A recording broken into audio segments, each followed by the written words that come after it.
Okay, so here's an article that I stumbled upon on Facebook. Somebody posted this article on Facebook, and it's from the Kicker. And if you don't know what the Kicker is basically a website that pokes fun at different sports, as different sports leagues. So I don't know how true this could be, but it's definitely a possibility that this goes on already.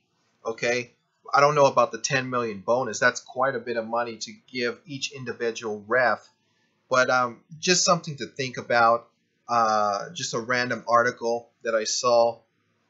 Coincidence: refs earn 10 million bonus if series goes at least 5 games. And I never really thought about it like that because if you think about that, they're rewarding the refs for extending the series. Okay, and that would make sense. Okay, because the league is getting money, they're benefiting, so they're going to reward the refs after they extend the series. So definitely makes sense. But I can't really take this article seriously because of the fact that this website is dedicated to poking fun at different events and sporting events and things like that. So, but definitely something to take into consideration about what's really going on in the league.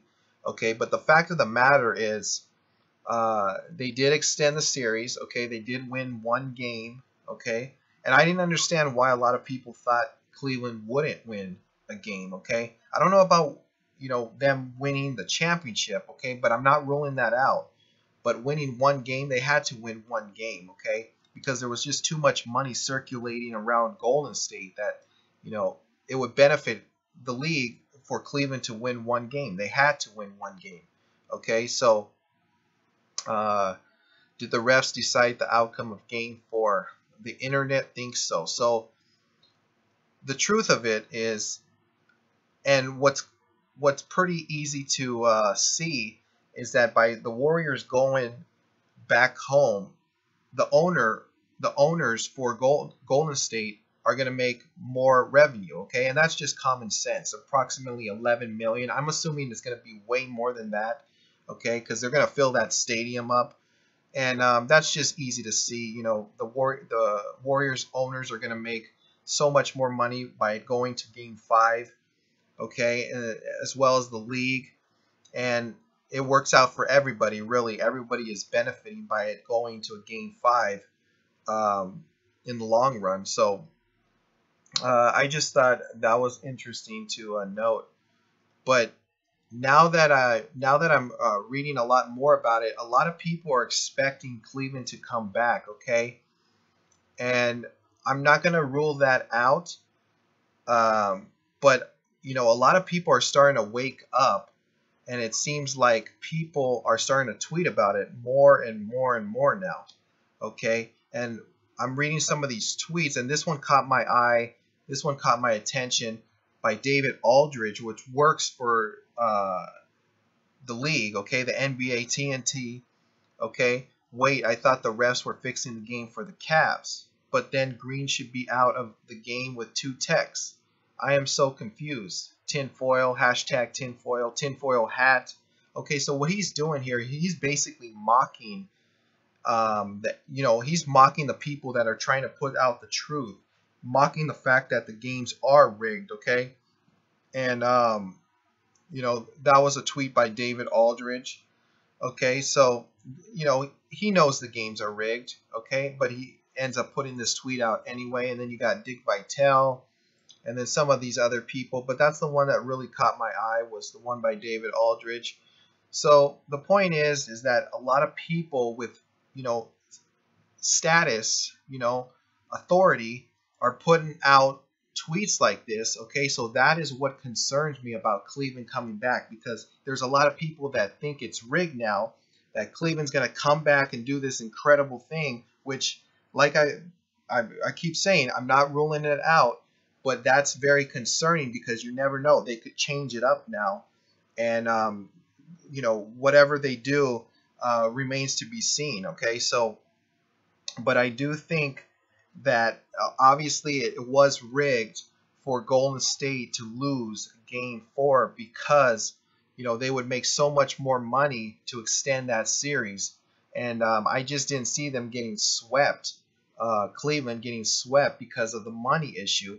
And if Vegas really did lose on game 3, if they really did lose game 3, they had to win game 4, and Vegas won game 4, obviously. Okay, so the money just shows it that they won game 4. Okay, so that was very obvious. So now I'm going to show.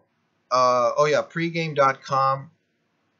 This is just real quick. If you're a betting person, if you watch my videos, I use pregame.com to look at the percentages, and I thought it was really funny that I've been putting out a lot of videos lately, and I've been using pregame.com to show my work on these videos, and there's not a lot of other people out there that are using pregame.com in their videos, okay? And I just thought it was funny that they changed up their site and they updated it, okay? And it's a recent update, whereas if you look at the format of it, it was completely different on my other videos.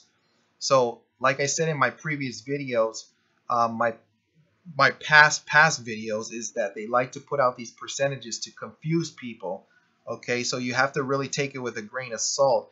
I use these as sources anyways, as just like estimates. You gotta kind of use your mind and your intuition in the long run. But these are definitely good sources. But I just thought it was kind of funny that they changed up their whole format and their whole site, and now they're giving the cash percentage, the ticket percentage. They took out the number of bets, so it's all confusing. They got the dollar amounts. Who knows if this is even true?